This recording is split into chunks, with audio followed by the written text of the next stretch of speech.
Welcome to r/entitled people, where we share stories from your lives about people who think the rules don't apply to them, and they should get what they want. Thank you, friends, for subscribing to the channel and for so many likes. And today we have 3 great stories, so subscribe, hit the like button, and let's begin. The first story, From Kitchen Brawls to Midnight Madness, Wild Tales from the Gastronomic World. The second story, When an Owner Posed as a Cook, the restaurant showdown with an unruly customer.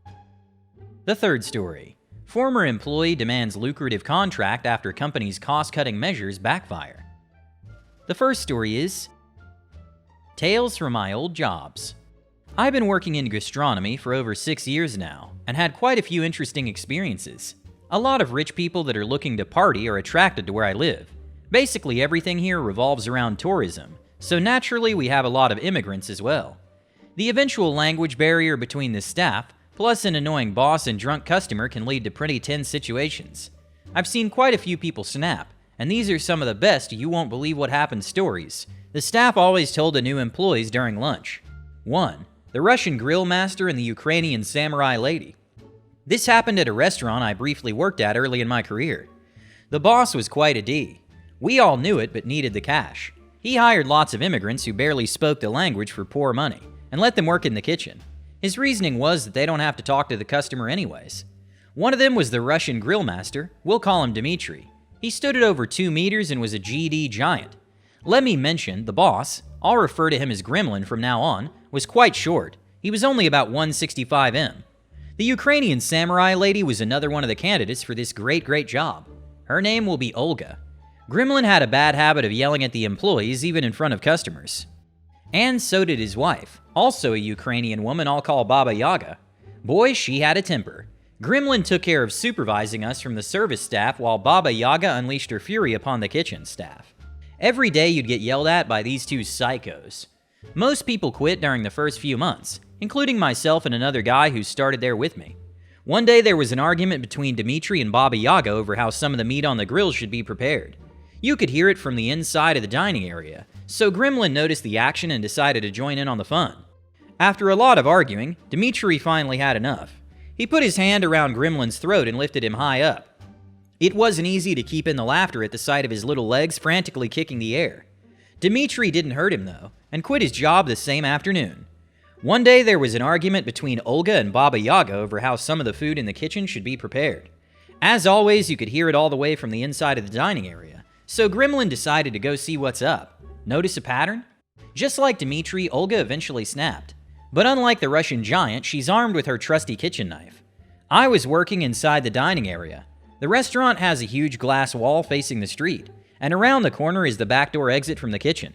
Imagine my face when suddenly seeing Gremlin sprint by, followed by Olga.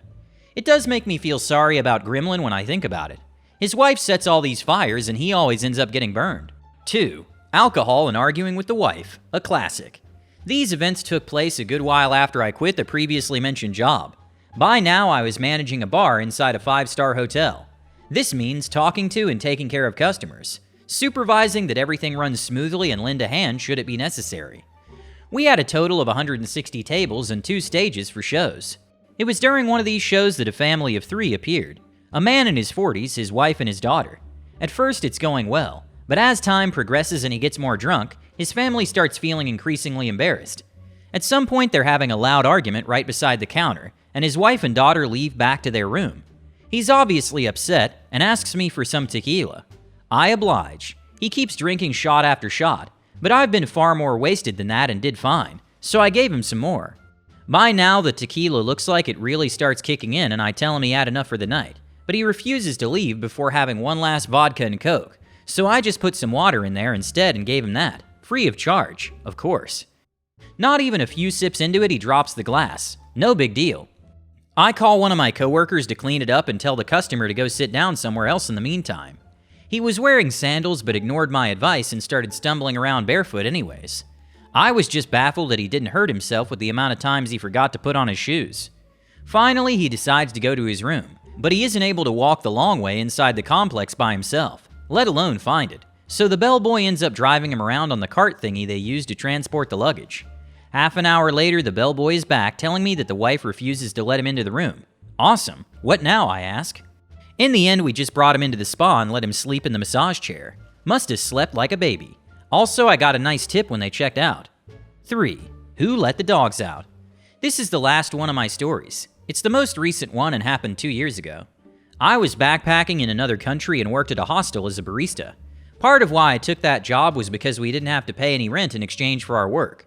This meant you would have to take turns with the other employees to cover the night shift though, because someone always had to be available in case of an emergency. One of the new employees was a very attractive Brazilian girl. We'll call her Maria. She had her own apartment near the hostel and would come over every now and then to do the night shift. Since some other coworkers and me always used to stay up late and there was mostly nothing to do, she often joined us. One of our regular customers who also stayed for a longer time at the hostel was the Terminator. Some dude from the islands in New Zealand built like a brick. He seemed like a nice guy though, for all I could tell.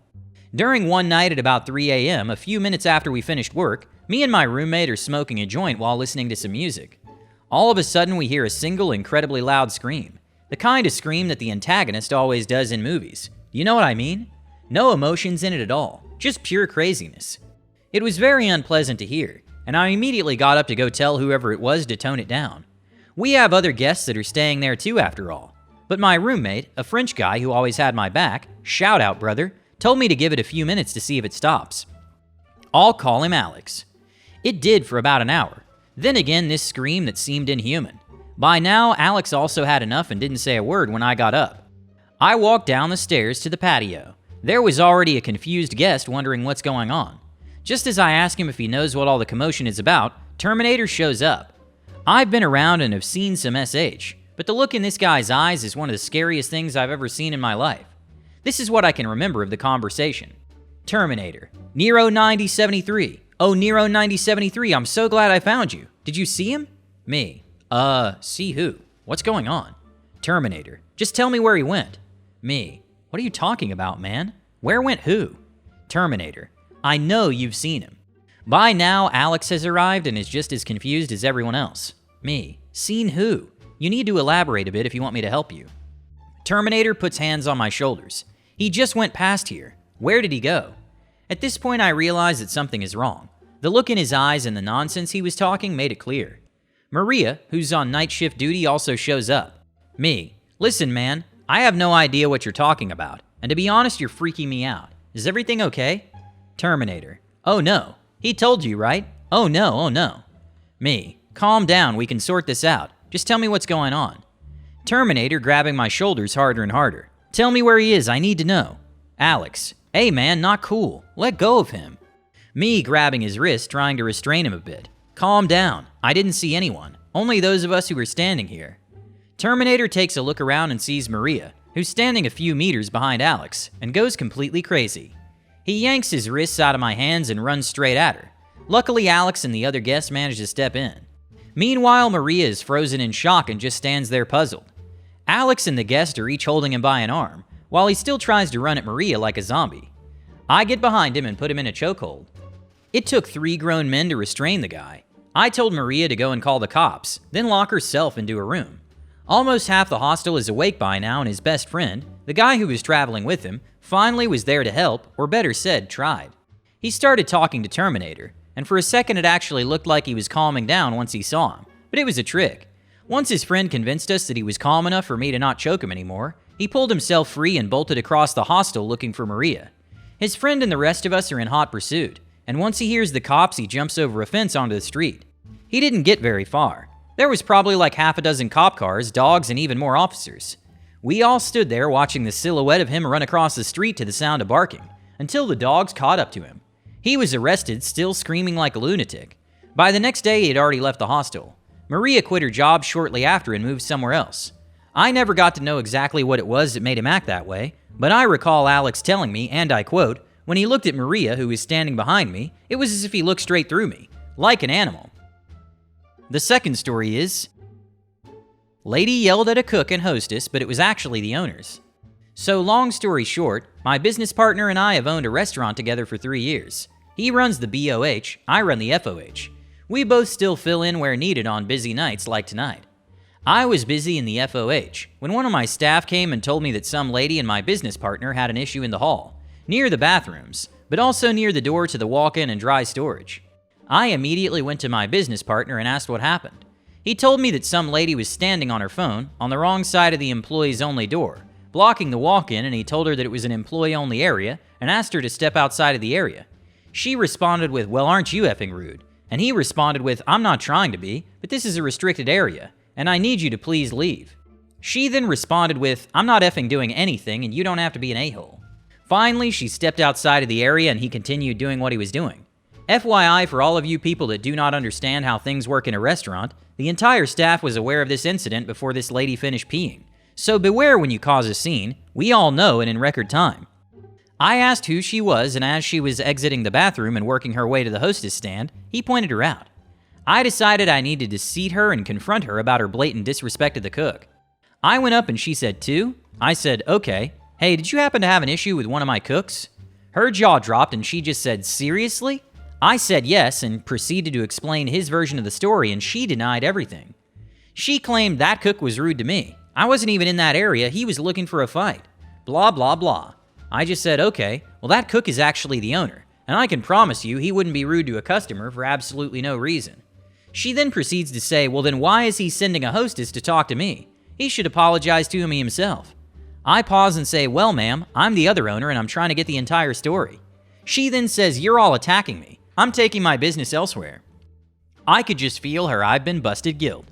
Can you believe this lady? She clearly has zero respect for people in these positions. She clearly would treat anyone she could get away with like that, and it just so happened to backfire on her double time. People like this peeve me off. I do everything I can to blend into my restaurant, and so does my partner. We want to earn respect and give respect. I cannot imagine what this would have been had this been a few of our staff members. I would have completely lost it. She's lucky. Also, she denied cursing because she's a mother. Okay. The third story is Last Laugh. I was laid off from my 10-year job about 2 months ago. The company said they couldn't afford to keep most of the staff, which was complete BS.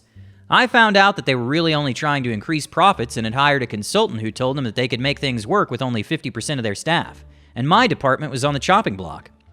It's been a stressful couple of months. Unemployment is a joke where I live, and I've been stressed beyond belief. However, I just got a job offer and things are looking up. As soon as I accept the new job, my old boss calls me up out of the blue. Guess who can't figure out the huge hole in the company that was covered by my department? They initially offered me a short-term contract, 2 weeks, at nearly double my pay to come in and act as a consultant, and I was considering it as I'm broke. However, I just talked to a former coworker who still has connections in the company, and he told me that no one can figure out the database I managed and the company's in chaos. I received a formal offer via email, and I just replied to it saying that I'll come in and help, but I want $200 an hour, 6-month contract at 40 hours a week, which is as big a slap in the face as them firing me and my department to increase profits. I know that there's no way they can or will pay me that. It just feels good to pull an FU after being treated like SH. I hope you enjoyed these stories. Hit the like button and subscribe to the channel. Have a good day.